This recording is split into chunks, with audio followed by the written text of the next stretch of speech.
Good morning dear students. अपना जो topic चल रहा है how to fill correct form of the verb. How to fill correct form of the verb में tense wise अपने अध्ययन किया था कि कौन से टेंस का किस प्रकार से यूज होता है, किस प्रकार से प्रयोग होता है। टेंस वाइज करें, फिर हम अदर नियम अदर रूल्स के अंदर पढ़ रहे थे। अदर रूल्स के अंदर लगभग अपने 3 नियम हो गए थे। लगभग पिछले क्लास में लगभग 3 नियम हो गए थे। आज अदर रूल्स के अंदर चौथे नियम का अध्ययन करते हैं। जो चौथा नियम देखो, नंबर 4। चौथा नियम है इंपरेटिव सेंटेंस के बाद IMPERATIV imperative sentence. Imperative sentence यानी आदेशात्मक वाक्य। इंपरेटिव सेंटेंस यानी क्या होता है? आदेशात्मक वाक्य। आदेशात्मक वाक्य। इंपरेटिव सेंटेंस के बाद दूसरा वाक्य। इंपरेटिव सेंटेंस के बाद दूसरा वाक्य जारी। इंपरेटिव सेंटेंस के बाद दूसरा वाक्य जारी रहने पर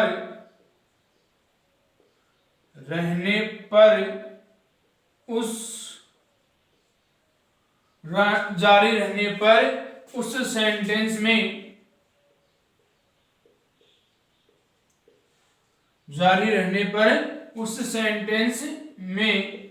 प्रेजेंट कंटिन्यूअस टेंस का प्रयोग करते। उस सेंटेंस में प्रेजेंट कंटिन्यूअस टेंस का अध्ययन करते। कंटिन्यूअस टेंस का प्रेजेंट कंटिन्यूअस टेंस का प्रयोग करते।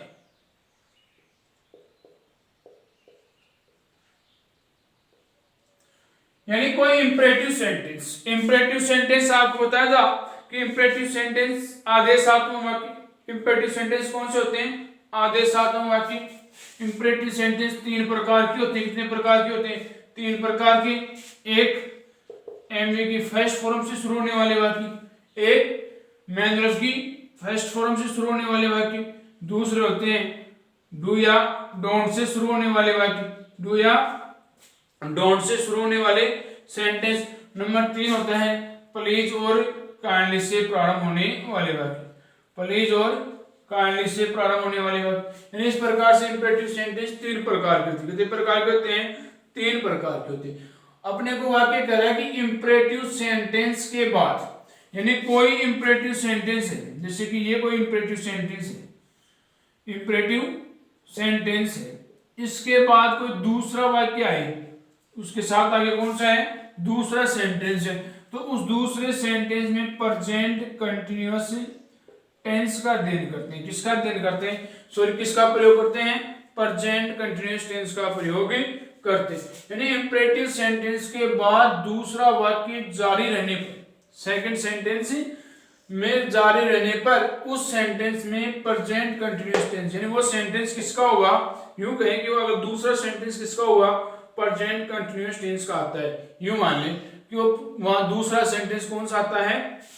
Present continuous. यानी इंपरेटिव सेंटेंस के बाद अगर दूसरा वाक्य जारी है तो वो सेंटेंस, वो वाक्य किसका होगा?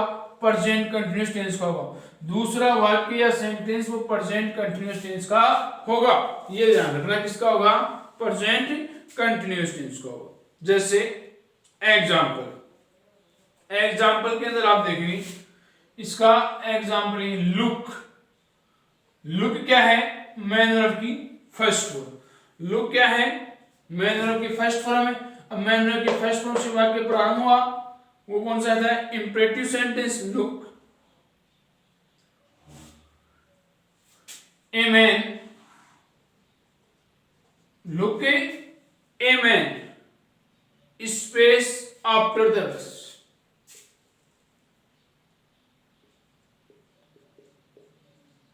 आफ्टर द बस, ब्रैकेट में दे रखा है रन, वर्ब क्या बननी है, रन बननी है।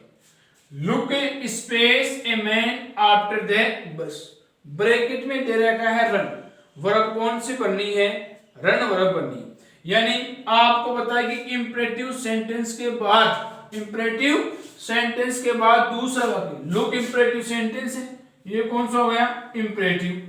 इसके बाद दूसरा वाक्य जारी है, तो वो किस टेंस का होगा, प्रेजेंट कंटीन्यूअस टेंस का होगा। वो किसका होगा, प्रेजेंट कंटीन्यूअस टेंस का।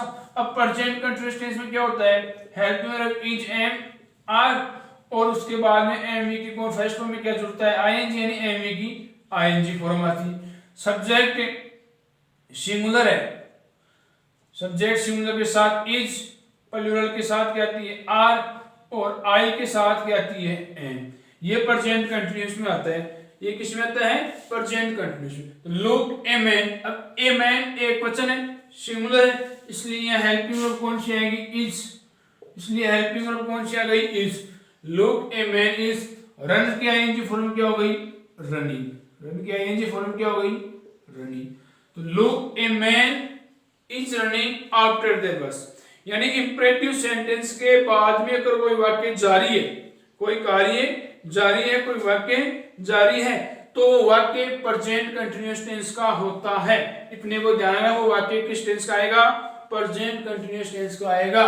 इंपरेटिव सेंटेंस के बाद दूसरा वाक्य जारी रहने पर जो वाक्य आता है, जो जारी हुआ जो वाक्य आता है, वो प्रेजेंट कंटीन्यूअस टेंस का आता है। अपने को तो सीधा से इस बात को ध्यान रखना है।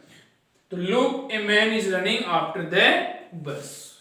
नेक्स्ट अपना पॉइंट है नंबर 5।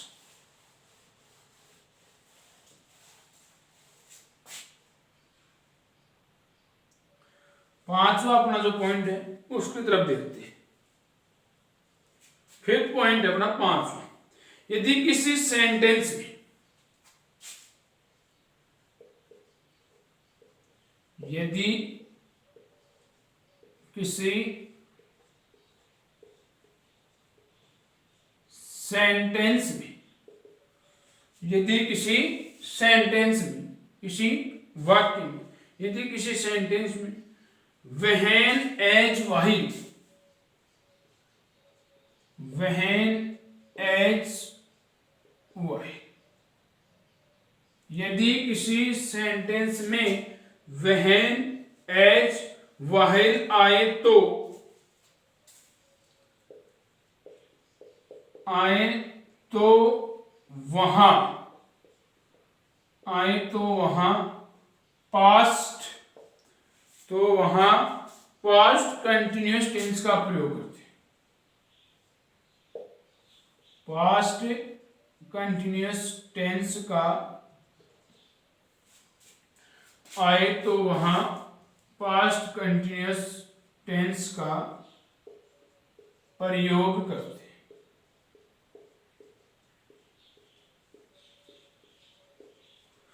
तो वहां किस टेंस का प्रयोग करते हैं, पास्ट कंटिन्यूअस। यानी यदि कोई सेंटेंस हो, यदि कोई सेंटेंस उसमें व्हेन एज वाहिल का प्रयोग हो, किसी सेंटेंस में व्हेन एज वाहिल का प्रयोग हुआ है, तो वो वाक्य पास्ट कंटिन्यूअस टेंस का होता है। तो वो सेंटेंस किसका होता है, पास्ट कंटिन्यूअस टेंस। किसका होता है, पास्ट कंटिन्यूअस टेंस का। यानी यदि किसी सेंटेंस में व्हेन एज वाहिल आए तो वहां पास्ट कंटिन्यूअस टेंस आता है, सीधी सी बात है। यानी कौन सा टेंस आता है, पास्ट कंटिन्यूअस टेंस। अब अपने को ध्यान होना चाहिए कि पास्ट कंटिन्यूअस टेंस में क्या क्या होता है। पास्ट जो कंटिन्यूअस टेंस होता है उसमें हेल्पिंग वर्ब कौन सी होती है, वाज और वर। हेल्पिंग वर्ब कौन सी होती है, वाज और। पास्ट कंटिन्यूअस टेंस में हेल्पिंग वर्ब होती है वाज और वर। कौन सी होती है, वाज और वर। सब्जेक्ट अगर सिंगुलर है उसके साथ सिंगुलर सब्जेक्ट होते हैं, आई, ही, सी, इट या कोई एक नाम, इनके साथ तो आता है वाज, और सब्जेक्ट क्या होता है, प्लूरल, यू, वी, दे या दो से अधिक ना, तो उनके साथ क्या आती है हेल्पिंग वर्ब वर, उनके साथ हेल्पिंग वर्ब क्या आती है वर। मेन वर्ब की एमी की स्टेंस में आईएनजी फॉर्म में आती है। कौन सी फॉर्म आती है आईएनजी फॉर्म आती है। Present sorry past continuous tense में मेन वर्ब की आईएनजी फॉर्म आती है। कौन सी फॉर्म आती है मेन वर्ब की आईएनजी फॉर्म। तो यदि किसी सेंटेंस में व्हेन एज वाहिल आए, अपने को तो इस बात का ध्यान रखना है कि किसी भी सेंटेंस में क्या हो व्हेन एज वाहिल आए तो वहां पास्ट कंटिन्यूअस टेंस का प्रयोग करते हैं। तो उससे जो अपने ब्रैकेट में अगर वर्ब भरने के लिए कहा जाए तो वो वर्ब पास्ट कंटिन्यूअस टेंस की होगी। किसकी होगी पास्ट कंटिन्यूअस टेंस की होगी। किसकी होगी पास्ट कंटिन्यूअस टेंस की। और पास्ट कंटिन्यूअस में अपने को पता है कि हेल्पिंग वर्ब वाज और वर सिंगुलर सब्जेक्ट के साथ आता है वाज, और प्लूरल सब्जेक्ट यू विद इनके साथ क्या आता है वर्ब, और मेन वर्ब की इस टेंस में कौन सी फॉर्म आती है आईएनजी फॉर्म आती है। मेन वर्ब की इस टेंस में कौन सी फॉर्म आती है आईएनजी फॉर्म आती है। जैसे एग्जांपल देखिए, एग्जांपल के अंदर देखेंगे अपन एग्जांपल है it space when I left the office, when I left the office, bracket में दे रखा है रेन वर्षा, RAIN रेन में से वर्षा। It space when I left the office rain दे रखा है। क्या दे रखा है रेन दे रखा है कि it space when I left the office, यानी व्हेन से वाक्य के अंदर क्या आया व्हेन आया। किसका प्रयोग हुआ है व्हेन का। व्हेन का प्रयोग हुआ तो सेंटेंस इस रिक्त स्थान में वर्ब है वो किसकी बनेंगे पास्ट कंटिन्यूअस टेंस की। वर्ब किसकी बनेंगे पास्ट कंटिन्यूअस टेंस की। अब पास्ट कंटिन्यूअस टेंस की वर्ब बनेंगी तो वर्ब क्या है was verb plus ING form. अब देखो सब्जेक्ट क्या है इट, सब्जेक्ट क्या है इट। अब सब्जेक्ट इट कैसा है सिंगुलर सब्जेक्ट, इट कैसा है सिंगुलर सब्जेक्ट। अब सिंगुलर सब्जेक्ट होने पर सिंगुलर सब्जेक्ट के साथ हेल्पिंग वर्ब कौन सी आती है वाज। पास्ट कंटिन्यूअस टेंस में सिंगुलर सब्जेक्ट के साथ हेल्पिंग वर्ब कौन सी आती है वाज आती है। अब उसके बाद में आईएनजी फॉर्म जोड़ेंगे, रेन की आईएनजी फॉर्म क्या हो गई रेनिंग, रेन की आईएनजी फॉर्म क्या हो गई रेनिंग। इट वाज रेनिंग, क्या हो गया it was raining when I left the office. यानी बात वही है जब कोई वाक्य व्हेन एज वाहिल, जब कोई वाक्य व्हेन एज वाहिल आए तो वहां पास्ट कंटिन्यूअस टेंस आता है। वहां कौन सा टेंस आता है पास्ट कंटिन्यूअस। जैसे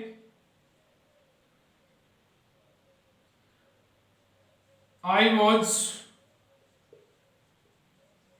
playing while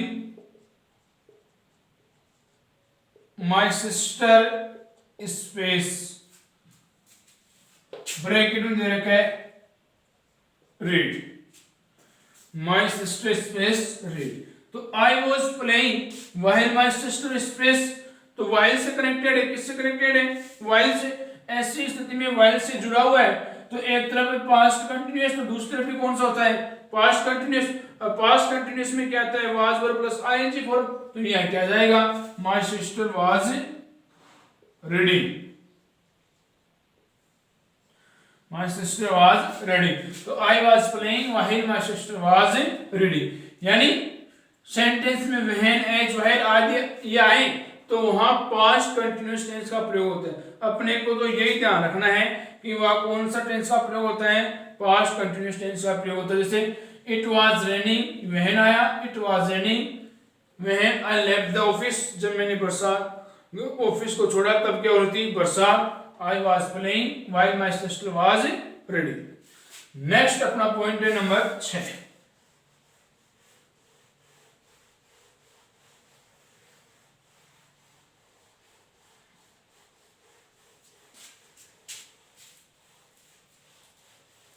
छठवां अपना पॉइंट है इसी में नंबर 6 पॉइंट।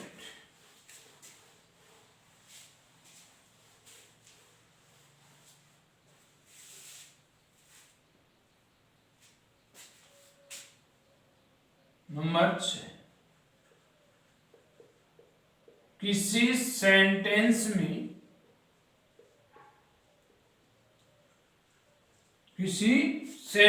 में वाक्य में दैट से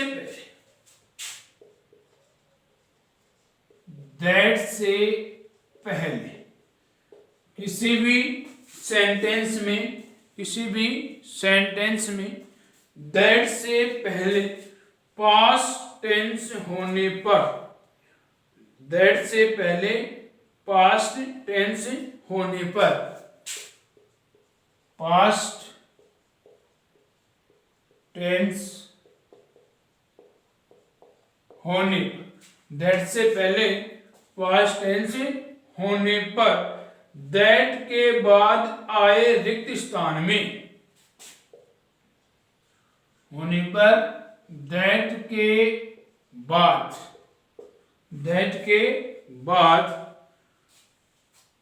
आए रिक्त स्थान में,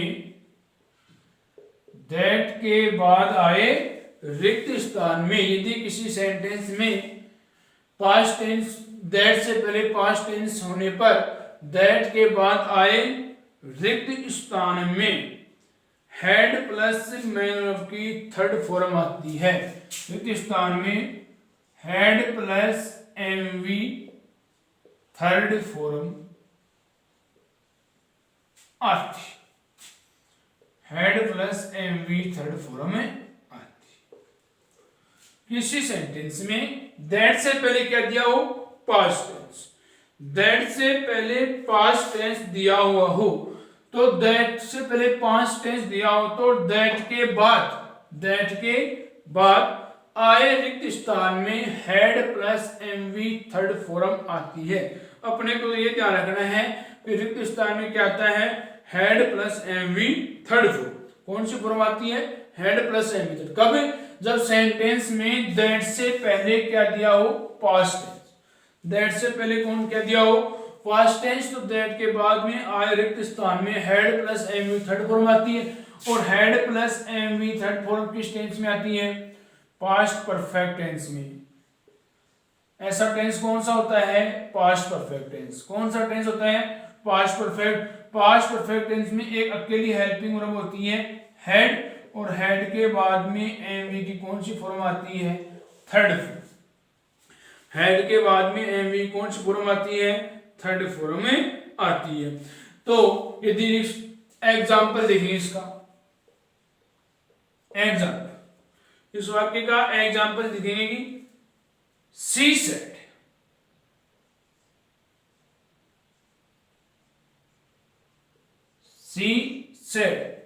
उसने कहा, या वह कहा, उसने कहा, सी सेड दैट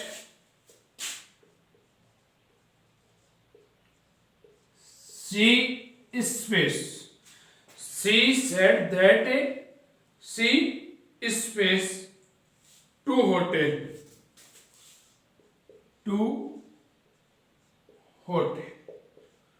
वर्ब है गो।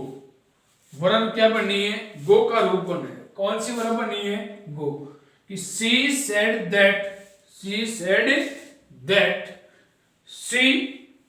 space to होटल, और वर्ब बननी है अपने को गो। अब आपको पता है किसी सेंटेंस में दैट से पहले सेकंड फॉर्म है, वर्ब की कौन सी फॉर्म है, सेकंड, यानी सेकंड फॉर्म होने का मतलब पास्ट इंडेफिनिट टेंस है। कौन सा टेंस है, इंडेफिनिट टेंस है। तो ऐसी स्थिति में दैट के बाद में क्या आएगा, पास्ट परफेक्ट टेंस आएगा, नहीं हेड प्लस वर्ब की थर्ड फॉर्म आएगी। कौन सी आएगी, हेड प्लस वर्ब की थर्ड फॉर्म। तो यहाँ क्या हो गया, सी हैड, गो की थर्ड फॉर्म क्या हो गई, गॉन। सी हैड गॉन, तो she said that she had gone to hotel. आज के लिए इतना ही डियर स्टूडेंट्स, थैंक्स।